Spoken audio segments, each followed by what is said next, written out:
आज की कहानी एक ऐसी राजकुमारी की है जिसे अपने बाप की वजह से जगह जगह भटकना पड़ा और उसने अपने साथ हुए इस अन्याय का बदला ऐसे लिया कि अपनी बाप की सल्तनत को तबाह कर दिया। बेला बचपन से ही जहीन और चतुर राजकुमारी थी। उसने कम उम्र में ही काफी भाषाओं का ज्ञान हासिल कर लिया था।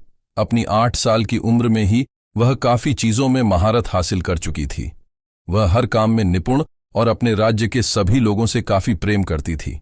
बेला से छोटा एक उसका भाई भी था, राजा के बस। ये 2 ही बच्चे थे। राजा एक लालची और खुदगर्ज इंसान था। उसे हमेशा यह चिंता सताती थी कि उसे अपने राज्य का कुछ हिस्सा और खजाना बेला को भी देना पड़ेगा, और वह ऐसा बिल्कुल नहीं चाहता था। एक दिन उसने बेला से छुटकारा पाने का सोचा और उसे सिपाहियों के हाथ एक सुनसान टापू पर छुड़वा दिया कि वहां जंगली जानवर उसको खा जाएंगे। यहां जब बेला को सिपाही छोड़ गए तो वह काफी दिनों तक इस टापू पर भटकती रही। इसी टापू पर एक जंगली कबीला रहता था। काफी दिनों तक भटकने और भूख प्यास की वजह से जब बेला नदी किनारे बेहोश हो गई, इसके बाद यह जंगली कबीला बेला को अपने साथ ले गया। वहां इन्होंने इसकी देखभाल की और इसे अपने कबीले में शामिल कर लिया। बेला बहुत ज़हीन थी, इसीलिए वह जल्द ही इनमें घुल मिल गई और उनकी भाषा को भी सीख लिया।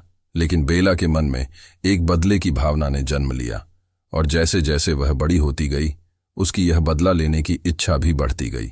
इस जंगली कबीले की खासियत यह थी कि जिन नदियों के किनारे यह कबीला रह रहा था, उसमें सोने की मात्रा काफी ज्यादा थी और इस जंगली कबीले के सरदार के पास भी काफी खजाना इकट्ठा था।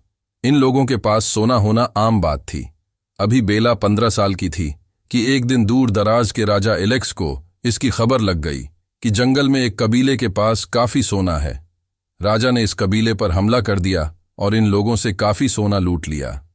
कबीले के सब लोगों को बंदी बना लिया गया। जितने भी कबीले के लोग थे, उन्हें सैनिकों ने अपने दास के रूप में बांट लिया। राजा का ध्यान इस बात ने सबसे ज्यादा खींचा जब उसे पता चला कि काबिले में एक ऐसी लड़की भी है जो कई भाषाओं को जानती है, और उसमें भी एक ऐसी भाषा को जानती है जो सिर्फ राजा ही बोलते हैं। इससे राजा को बड़ी हैरानी हुई और उसने बेला को अपने हिस्से में ले लिया।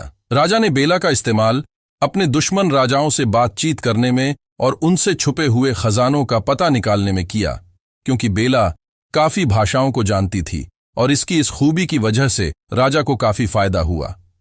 राजा बेला से दूसरे राजाओं को खत लिखवाता था और फिर खत का जवाब भी बेला ही पढ़कर उसे बताती थी। बेला की इस भाषा की वजह से दूसरे राजा भी उस पर जल्दी यकीन कर लेते थे कि यह कोई राजघराने की लड़की है और उसे बहुत सारे खजाने का पता भी बता देते थे। एक दिन बेला राजा के पास आई। राजा सोने का बहुत लालची था और बेला इस बात को अच्छी तरह समझ चुकी थी और उसे पता था कि उसे कैसे अपने बाप से बदला लेना है। अपने अंदर बचपन से पल रहे अपने इस बदले को पूरा करने का उसने एक प्लान बनाया।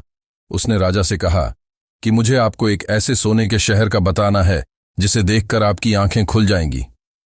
बेला ने राजा को एक सोने के ऐसे शहर के बारे में बताया जहां हर चीज सोने की है। उसने बताया कि किसी जंगल के बीचों बीच सोने का एक बहुत बड़ा शहर है जिसमें इतना सोना है कि जो तुम्हें सबसे ताकतवर राजा बना देगा। यह सुनकर राजा की रातों की नींद उड़ गई और उसका दिल बेचैन हो गया और वह बेला से बोला कि मुझे बताओ कि वह सोने का शहर कहाँ है, मुझे वहां तक पहुंचना है। बेला ने उसे बताया कि जब भी 6 साल की थी तब उसने इस शहर के बारे में अपने बाप से सुना था, लेकिन उसे मालूम नहीं है कि वह शहर कहाँ है। उसे शहर का रास्ता सिर्फ और सिर्फ उसके बाप को मालूम है। राजा बहुत ज्यादा बेचैन था। उसे हर कीमत पर वह शहर जितना था, उसने बेला से उसके हाथ उसके पिता को एक खत लिखवाया ताकि उस शहर के बारे में और उसके रास्ते के बारे में जान सके। लेकिन उसके बाप ने बताने से साफ इनकार कर दिया कि वह ऐसे किसी शहर को नहीं जानता। यह सुनकर राजा बौखला गया और उसने गुस्से में आकर बेला के बाप के राज्य पर हमला कर दिया और इसी उसमें बेला के बाप का राज्य तबाह हो गया और उसके बाप और भाई भी मौत के घाट उतार गए। अपने गुस्से की भावना में राजा ने शहर के कई हिस्सों में आग लगा दी। इस जलती आग को देखकर बेला को बहुत सुकून मिला कि यही वह राज्य था न जिसके खातिर उसके बाप ने उसे छोड़ दिया था, ताकि उसका भाई ही उसकी विरासत का अकेला वारिस बन सके। आज बेला ने अपना बदला पूरा कर लिया था।